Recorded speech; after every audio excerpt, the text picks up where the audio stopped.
Hay quien al caminar por su barrio se fija en los carteles de se vende, soñando con mudarse. Otros se paran frente a los andamios, imaginando las obras y los ruidos que vendrán. Pero cuando pasea, Patricia ve otra cosa. Yo es verdad que cuando a veces voy por la ciudad y voy con gente, me recuerda todo el rato a crímenes que he cubierto cuando paso por esos sitios. Yo estas cosas sí que las voy pensando, ¿no? O qué habrá sido del después de esos escenarios. Patricia Peiró es periodista de sucesos y tribunales del país. Lleva años entrando en pisos donde nadie querría estar e informando sobre lo que ocurrió en ellos. Hace un par de años, una historia la llevó al barrio madrileño de Carabanchel. Desde entonces, cada vez que pasa por la calle Oca, un nombre le viene a la mente. Pilar. Todos sabemos que en una comunidad de vecinos hay roces, reuniones tensas, fiestas ruidosas, quejas que se acumulan. La mayoría de las veces no van más allá, pero muy de vez en cuando, algo estalla. La particularidad de este crimen es que asesina y víctima vivían a solo unos metros de distancia. Sus casas estaban las dos en la misma planta, la de la asesina es la que estaba al fondo del pasillo y la de la víctima se encontraba pues un par de puertas más allá. En este episodio nos preguntamos, ¿qué lleva a que un problema de convivencia se convierta en una obsesión? ¿Cómo se pasa del malestar al crimen?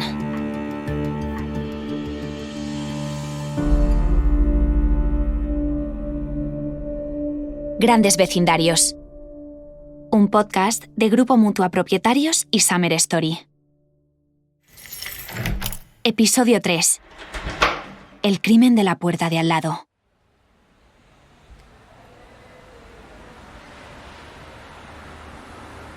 En muchas ciudades hay zonas que parecen sacadas de un parque temático, donde todas las tiendas son franquicias y cada esquina luce igual. Pero en Carabanchel todavía se respira eso que llamamos vida de barrio. Bloques bajos con toldos verdes, comercios locales y bares donde te saludan por tu nombre. Es viernes por la mañana y la calle Oca ya está despierta. Nos acercamos al edificio donde todo ocurrió. Desde afuera, nada llama la atención. Una puerta negra, sobria, con un picaporte dorado. Un portal como cualquier otro. Llamamos. Preguntamos. La conserje que trabajaba ya no está. Ah, vale, tú eres una nueva portera. Sí. Vale. ¿Te podría hacer que fuera un par de preguntas? Es un reportaje muy... No. Nada, ¿no? A la izquierda del portal hay una tienda de ropa regentada por un hombre asiático. Sí, pero lo siento, yo no hablo español, no hablo mucho de español, entonces... Y a la derecha, dos mujeres entran en el local de electrodomésticos. Ah, sí, lo de la presidenta, ¿verdad? Que dijeron que era aquí en la calle Oca, sí. Conocen la noticia de oídas, pero no saben mucho más. Del portal ahora salen un par de vecinos, pero prefieren no hablar. Miran la grabadora, con escepticismo. Muchas veces cuando un crimen se produce en una casa o en un bloque de pisos, es verdad que durante mucho tiempo parece que queda marcado, ¿no? Sobre todo para la gente que vive en él, para los residentes. Tiene un punto de que es algo que ha sucedido en una comunidad, en la puerta de al lado. Tiene un punto diferente. Ante el silencio de los vecinos, recurrimos a Patricia, que ha estado meses cubriendo este caso y es la narradora perfecta. Ella conoce el edificio por dentro. Pues es ese típico pasillo rellano, ¿no? En el que te encuentras cada día con tus vecinas y te preguntas qué tal te va la vida, que podemos tener cualquiera en nuestra memoria. Durante varios meses, Pilar y Marta, las protagonistas de esta historia, coincidieron en ese rellano. A Pilar, de 68 años, ya jubilada, la describen como una mujer menuda, muy delgada. Había crecido en un pueblo de Castilla-La Mancha, pero la familia migró a Madrid cuando el padre murió. A pesar de que en esa época lo normal para las mujeres era ser madre y ama de casa, Pilar siempre mantuvo un carácter muy independiente y decidido. Se formó y consiguió un trabajo. Se llegó a casar, pero no tuvo hijos. Era de estas personas que hacía piña. Esa persona en tu familia que es un chicle, que os une a todos, sus hermanos la querían muchísimo, toda su familia. Ella en ese momento vivía sola porque su pareja había fallecido recientemente y se había quedado sola en la casa. De hecho, en el buzón todavía seguía figurando el nombre de su pareja. Puede que algunas personas se vengan abajo cuando su compañero muere, pero Pilar no. Ella consigue mantener su rutina. Clases en el gimnasio semanales, salidas y excursiones con las amigas y, además, una nueva tarea. Pilar asumió la presidencia de la comunidad a finales de 2022. Como ella, pues tenía tiempo y además todo el mundo conocía ese carácter ordenado, ¿no? Meticuloso, constante de Pilar, pues le pidieron el favor y ella también, como tenía esta voluntad, ¿no? de ayudar, de echar una mano en lo que pudiera, pues para ella era algo que podía asumir. Muchos le tenemos miedo a que nos toque ser presidentes de la comunidad, pero Pilar acepta el reto. Lo hace con responsabilidad. La época es difícil. Algunos vecinos deben pagos. Hay que poner orden en esas cuentas para asumir el coste de la calefacción central, porque el invierno, además, se acerca. Y nadie mejor que la ordenada Pilar para hacerlo. A finales del 2022, se pone manos a la obra y pronto descubre que una de las personas que debe dinero es Marta, su vecina de Rellano. Una chica joven, de 34 años, bastante corpulenta. Vive con su pareja y va enlazando un trabajo tras otro como cuidadora de personas mayores. Tiene 2 hermanos y había tenido una infancia y una juventud normal. No destacaba en el colegio ni por nada malo ni por nada bueno. Mantenía una relación desde hacía muchos años con su novio, una de estas de toda la vida, que también lo conocía del pueblo, de su grupo de amigos y demás. Y como un año antes del crimen, habían decidido ambos venir a vivir a Madrid. La casera de Marta es la que media con Pilar por el tema de los impagos. Es un triángulo que se mantendrá así durante varios meses. Pilar pide explicaciones a la propietaria, ella a Marta, Marta lo niega y de nuevo vuelta a empezar. En fin, esta pescadilla que se muerde la cola durante bastante tiempo. Y Pilar, pues perseverante como era ella, no quería dejarlo pasar porque ella sabía perfectamente que esas facturas no se habían pagado porque había ido varias veces al banco y no constaba que existieran esos pagos. Hasta el punto que este tema, que puede ser tan trivial y tan banal, empieza a convertirse como en una especie de bola de nieve que cada vez se va haciendo más grande y que en el cerebro de Marta empieza a convertirse en una especie de obsesión, ¿no? Hablamos de 1.045 euros en total. Ese es el dinero que Marta debe a la comunidad. Puede parecer que no es mucho, pero ella no está pasando por un buen momento. No tiene trabajo y, además, la relación con su novio se ha roto. Van a dejar la casa, han pagado la mensualidad de febrero y ya han vaciado el piso. Quiere pasar página, pero el tema de la deuda persiste. Empieza a cabrearse, se ven en varios mensajes que manda esos días y en audios de WhatsApp, que empieza cada vez a subir más el tono, empieza a enfadarse, llega a nombrar a Pilar, ¿no? Llega a decir que no sabe por qué esta señora está tan empeñada en ir detrás de ella, que ella no va a volver a pagar, que ella ha pagado y que la dejen en paz. Y así es como a lo largo de semanas, en realidad, se va fraguando esta obsesión que acaba desembocando en un crimen.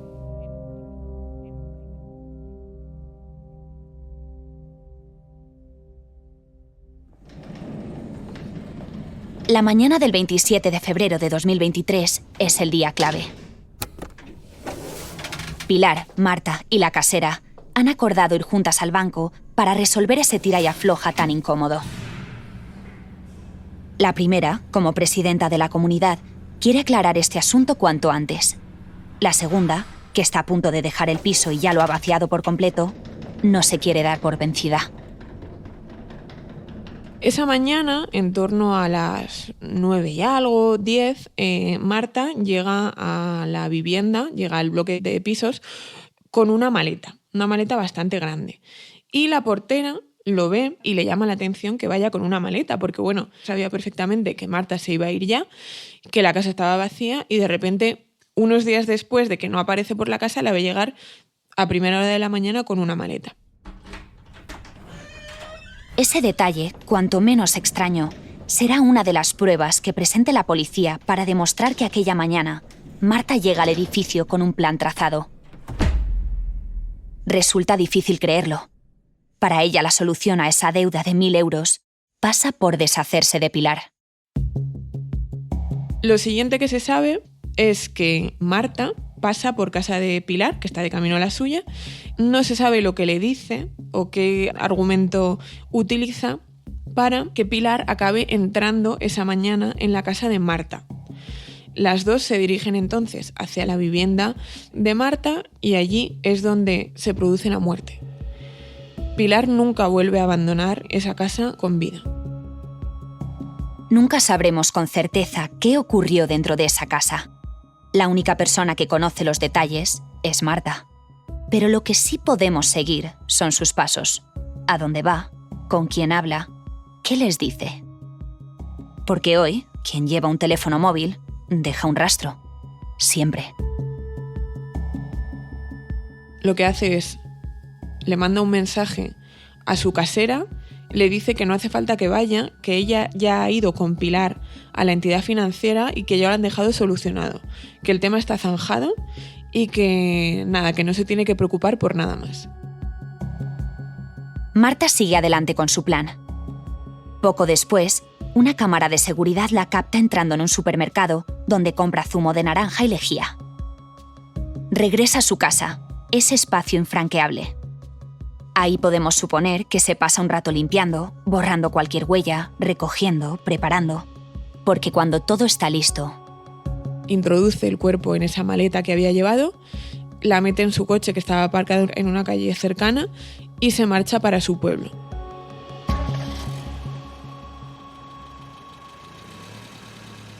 En este punto entra en juego una de las claves de este crimen: la rapidez con la que reacciona la familia de Pilar. Piénsalo. Si un día te ocurre algo, ¿cuánto tiempo pasaría hasta que alguien notara tu ausencia? ¿Una tarde? ¿Un día? Para el entorno de Pilar, bastó apenas 1 hora. Al ver que no ha dado los buenos días en el chat familiar y que no contesta las llamadas, uno de sus hermanos va a la casa de Pilar. Quiere asegurarse de que la mujer está bien. Por suerte, tiene una copia de las llaves y puede entrar. Pilar no está, pero ve la ropa de deporte sobre la cama, preparada para su clase de gimnasia. Si se ha ido, se ha dejado el móvil y la documentación. Y la luz todavía está encendida. Es extraño. El teléfono de Pilar no está bloqueado, y el hermano consulta el historial de llamadas y los últimos mensajes. Es ahí cuando descubre la trama de las facturas y la cita que Pilar iba a tener esa misma mañana. Acuden a la policía sin dudarlo a poner una denuncia porque ellos saben que su familiar no ha cogido y se ha ido, que esto es algo que va más allá y que hay que ponerse a investigarlo. Ellos hacen una denuncia muy completa, incluyen esta información sobre los problemas con los pagos, que a la postre sería absolutamente relevante, sería tan relevante como que sería el móvil del crimen. Y además también ellos mismos, pues se ponen a hacer su propia investigación, entre comillas, y esa misma noche llegan a llamar a Marta. Llegan a llamar a la que, sin saberlo, era la asesina de Pilar. Imaginemos el tono de esa llamada. Adolfo, sobrino de Pilar, se pone en contacto con Marta con toda su buena intención. Están preocupados, su tía ha desaparecido y no tienen ni idea de dónde puede estar. Han visto en su móvil que ellas dos, junto a la casera, tenían una cita para acudir al banco esa mañana. ¿Acaso Marta sabe algo de Pilar? Y Marta ya ahí ofrece una primera versión que es mentira, en la que le dice que ella sí que había quedado con Pilar esa mañana, que habían llegado a acudir a la entidad financiera y que después se habían despedido y que ella no había vuelto a saber de ella y que no sabía nada. Después, la familia de Pilar se pone en contacto con la casera de Marta, recorriendo ese triángulo que ya conocíamos. La propietaria, como los nota tan inquietos, decide llamar a Marta, por si ella sabe algo más. Y ahí ya se produce un cambio de versión. Y Marta le vuelve a contestar en tono socarrón a ella, ¿no? O como un poco ya perezoso de, sí, ya me han dicho a mí que, no sé, estoy flipando con este tema, yo no sé nada más, yo ya les he dicho que la he visto. Añade un nuevo elemento porque le dice a su casera, y nada, me ha dicho que se había puesto mal un familiar suyo y que se tenía que ir corriendo. Algo absolutamente mentira.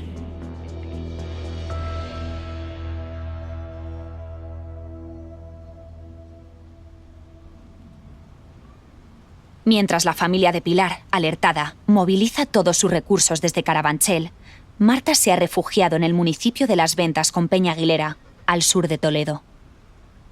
Es donde ha crecido y donde está la casa familiar.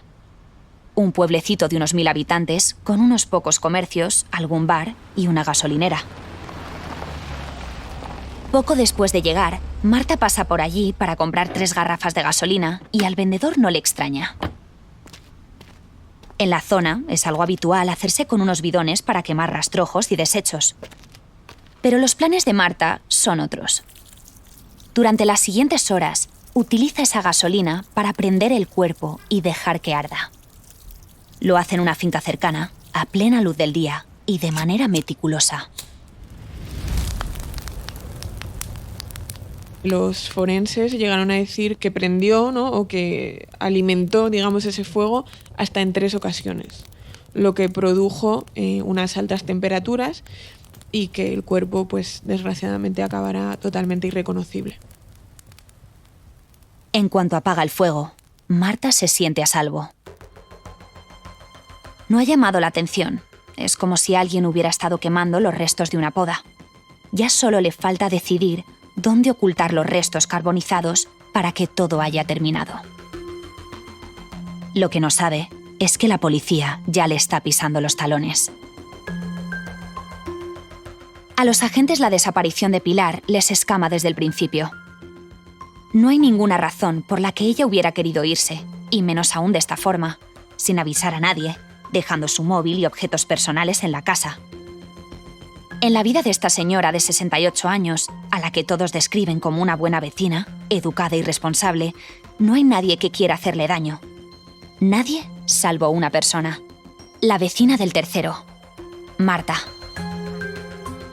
Por muy sorprendente que parezca, bueno, ellos conocen bien la naturaleza humana y han visto casi de todo, y enseguida esa es su línea de acción principal. La policía investiga a la joven y deciden activar un operativo de vigilancia para controlar sus pasos. Es así como dan con ella en el pueblo de Toledo. Allí la observan desde lejos. Tienen que ser muy cautelosos para pasar desapercibidos. Entonces ellos se tienen que colocar a la entrada del pueblo. La ven pasar, ven que está ahí maniobrando, no pueden ver exactamente dónde se dirige, salvo un momento, el segundo día, ¿no?, de estar ahí. Ella se levanta temprano por la mañana, va a entregar un currículum a una residencia de mayores y en el camino hace un movimiento extraño, que es que se para en una zona de escombrera. A los agentes esto les llama mucho la atención. Primero, que la posible autora de un asesinato esté repartiendo un currículum para seguir con su vida como si tal cosa. Y segundo, que unos minutos después se pare en un vertedero de escombros. ¿Por qué? ¿Qué buscará ahí? Está ahí como un rato, como 15 minutos, parece que merodea, como viendo un poco el suelo, y después se monta en el coche y se vuelve a ir. A unos cuantos kilómetros de Toledo, otro grupo de agentes ya ha conseguido autorización para entrar en el piso de Carabanchel. En cuanto abren la puerta, lo primero que notan es un penetrante olor a lejía. Recordemos que, antes de marcharse con la maleta, Marta había ido a comprar detergente y, presumiblemente, limpió a fondo la casa. Han pasado ya 2 días desde que se fue y el olor sigue siendo intenso. Lo primero que la policía busca son restos de sangre. Y aparecen en el baño. Unas gotas en el baño muy significativas, que no deberían haber estado ahí, por supuesto. Y cuando llegan los compañeros de policía científica y aplican ese luminol, ¿no?, que hemos visto en las películas, ¿no?, que es esa luz azul cuando hay oscuridad, ven que hay más rastros de sangre, que hay un restregón, digamos, en el suelo y que en todo el baño se ven también muchas más salpicaduras. Los indicios ya son suficientes. Los restos de sangre, el posible móvil del crimen, el testimonio de la portera hablando de la maleta, y encima hay riesgo de fuga. 3 días después de la muerte de Pilar, la policía decide detener a Marta. Como llevan todo este tiempo siguiéndola, les resulta fácil localizarla. Curiosamente, ese miércoles 1 de marzo ya está de vuelta en Carabanchel, cerca de la casa donde cometió el crimen. Cuando los agentes proceden a la detención, Marta no opone resistencia, como si ya supiera el porqué, como si lo hubiera estado esperando. Si tú te imaginas que te están deteniendo y no tienes ni idea de por qué, preguntas, al menos te resistes o muestras extrañeza. Ella en absoluto. Al registrarla, la policía da con un detalle. Que es que le encuentran en el bolsillo ese típico papelito que hay en el buzón, en el que pone tu nombre y tu piso. Bueno, pues ella en el bolsillo llevaba el de Pilar, el de su víctima. La policía cree que el hecho de que llevara ese papelito era para ella como una especie de trofeo, ¿no? De lo he conseguido que esto me salga bien, librarme de este problema, acabar con esta mujer que no me deja vivir. Eso en su cabeza era lo que se había generado. Y sí, lo definieron claramente como un trofeo. Esa misma noche de madrugada, los policías encuentran el cuerpo de Pilar en aquella escombrera en la que Marta se había parado.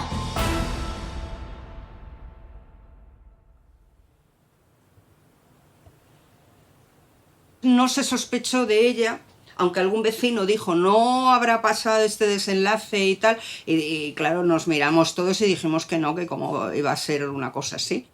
Pocas horas antes de esa detención, María, la administradora de la finca que lleva semanas hablando con Pilar para solucionar el tema de esa deuda, escucha la preocupación de los vecinos. Durante esas 48 horas en las que Pilar está desaparecida, varios intuyen lo inimaginable.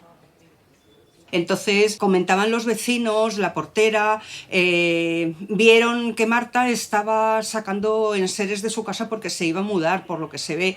Vieron que entraba una maleta bastante grande. De verla sacar tantas cosas y eso, pues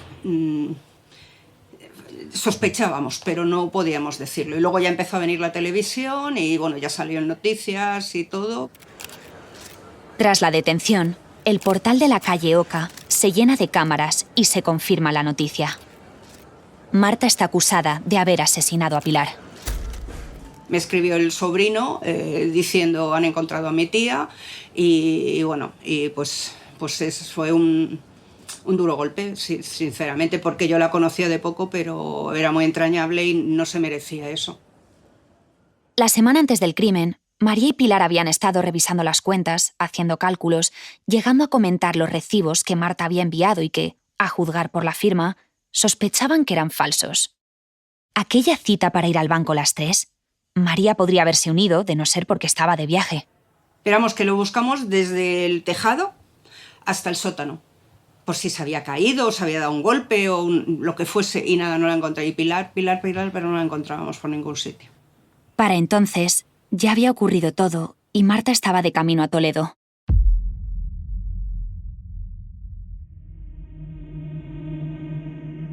En febrero del 2025, 2 años después del crimen, el juicio comienza en la Audiencia Provincial de Madrid con un jurado popular. 9 ciudadanos tendrán que decidir qué pasó en casa de Marta ese 27 de febrero de 2023, el día en que murió Pilar. María, como administradora de la finca, es citada a declarar. Estuve allí para ir sobre la deuda que mantenía, que si vi los recibos, también dije lo del tema de que habíamos sospechado que eran falsificaciones. La vi pasar a ella, a Marta, iba esposada, iba acompañada, y bueno, pues te impresiona. Patricia está presente en ese momento. Asiste a las sesiones para cubrir el juicio y en la sala quedan pocos sitios libres. Me acuerdo que estaban todas las sesiones llenas porque acudió muchísima familia de Pilar y amigas también que quisieron estar desde ese momento, desde el primer día hasta el último día, apoyando a su amiga. El jurado tiene sobre la mesa dos hipótesis. O bien Marta se había obsesionado con la deuda hasta el punto de urdir un plan para acabar con la vida de Pilar, o bien fue de una muerte accidental. Marta declara y defiende esta segunda teoría. Cuenta que esa mañana había llevado una maleta para recoger ropa de la lavadora y algunos platos. Cuando Pilar entró en su casa, se pusieron a hablar de las facturas. Ella se giró bruscamente y entonces Pilar se asustó, se tropezó y se cayó, golpeándose la cabeza. Ella dice que la ve pues en el suelo, inconsciente, que al intentar cogerla o levantarla se llena de sangre porque tiene una herida en la cabeza, que se asusta y que vuelve a dejarla y que en ese momento oye un crack en el suelo y entonces entra en pánico porque es consciente de que se ha muerto y lo único que se le puede ocurrir es ponerse a limpiar todo, meter el cuerpo en la maleta que había llevado esa mañana y luego llevársela a su pueblo. En esta versión hay varios elementos que no cuadran y el jurado comienza a tomar nota. Primero, que llevar una maleta tan grande cuando la casa ya estaba vacía y no había nada que recoger. El tamaño importa si se tiene en cuenta que quería introducir en ella el cuerpo de Pilar. Después, que los restos de sangre se encuentren en el baño. Según Marta, es ahí donde se tropieza su vecina. Pero eso no coincide con el carácter de Pilar, tan escrupulosa con la limpieza. Recuerdo que una familiar me comentaba: es que no nos cuadra nada. Para empezar, es que ya no nos cuadra que Pilar entrara a casa de Marta y mucho menos que entrara en su baño, porque era tan pulcra y tan exquisita con el tema de la limpieza, que ya te digo yo que Pilar no se mete en el baño de una persona cuando además tiene su casa con su baño al lado.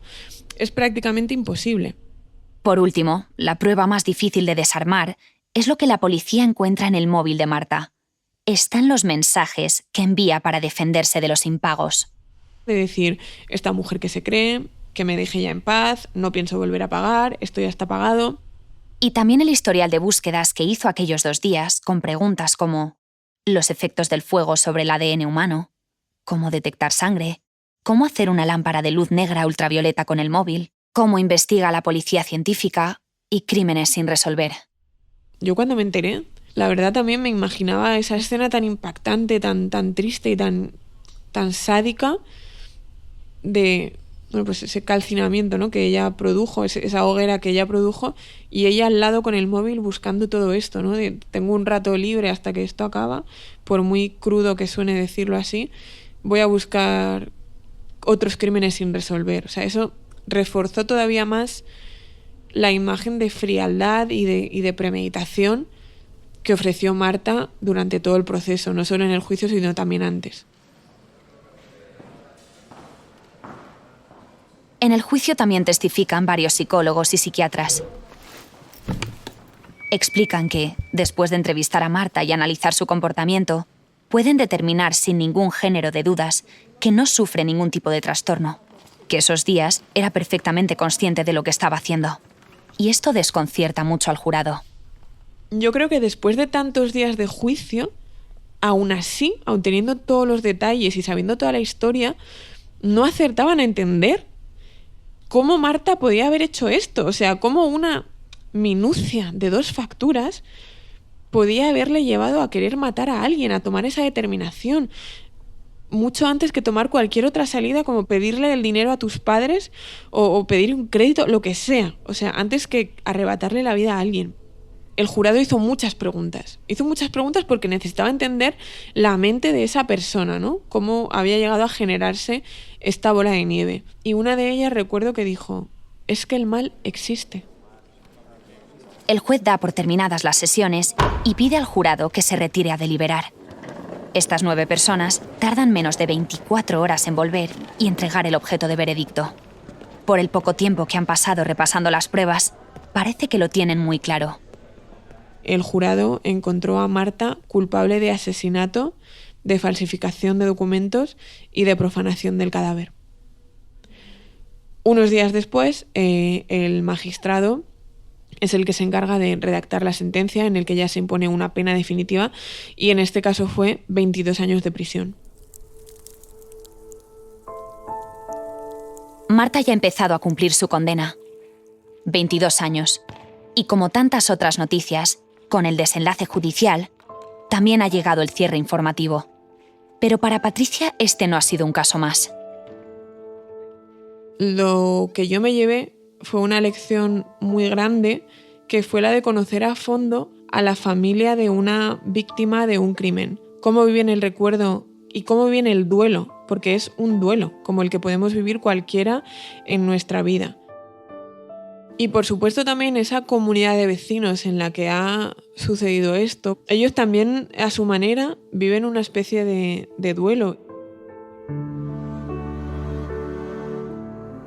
Para María, la administradora, la sentencia es justa, pero sabe que ninguna condena podrá reemplazar a Pilar. Y la sentencia, pues eso, que 1.000 euros no vale una vida. 1.000 euros no vale una vida. En estos meses le ha dado muchas vueltas al porqué. Que se podía haber arreglado de 1000 formas. Incluso la misma dueña llorando me mandó un mensaje diciendo: es que yo pago los 1.000 euros, es que no tenía por qué haber hecho esto. Yo, dice, los hubiera pagado. Digo, y yo también, digo, es que, digo, y Pilar, digo, cualquiera, digo, es que, o sea, es una cosa tan insignificante y el por qué. María vive cerca, en el barrio, y todo aquello sigue reciente. Al igual que le ocurre a Patricia, algunos caminos la hacen recordar.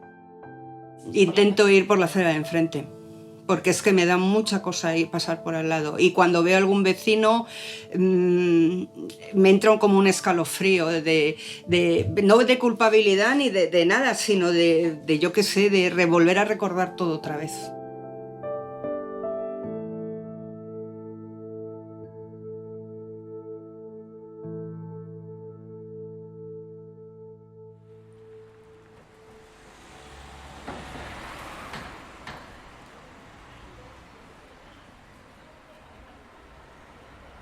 En Carabanchel, el portal sigue ahí. Uno más de una calle transitada. Algunos vecinos entran, otros salen. Muchos prefieren no hablar. Lleva su tiempo asimilar lo ocurrido. Hasta que me cruzo con Ana. Vive en el edificio desde hace 60 años y se acuerda del día de la detención. ¿Cómo recibieron la noticia? Pues fue tremendo, tremendo, porque ella como presidenta se estuvo involucrando muchísimo, vecino por vecino, por llevar las cuentas bien, por sacar todo a flote y por involucrarnos a todos, que éramos muy descuidados, ¿sabes? Entonces, la verdad es que nos ha dejado un recuerdo muy, muy, muy bonito, muy, muy de preocuparse y muy triste porque debido a ello ha perdido la vida. Ahora que ya hay sentencia, sienten que se ha hecho justicia. Y eso, de algún modo, ayuda a mirar adelante. No lo vamos a olvidar nunca, pero lo único sí que es verdad que es posible que nos haya unido un poquito como vecinos, porque pues hemos tomado decisiones como de no ir sola nunca a una casa a pedir como presidenta un recibo, en fin, no, aprender la lección de que pueden pasar estas cosas que nunca te esperas que pasen. Entonces nos hemos unido, sinceramente sí, sí, sí. Un vecindario que aprende y encuentra la forma de seguir.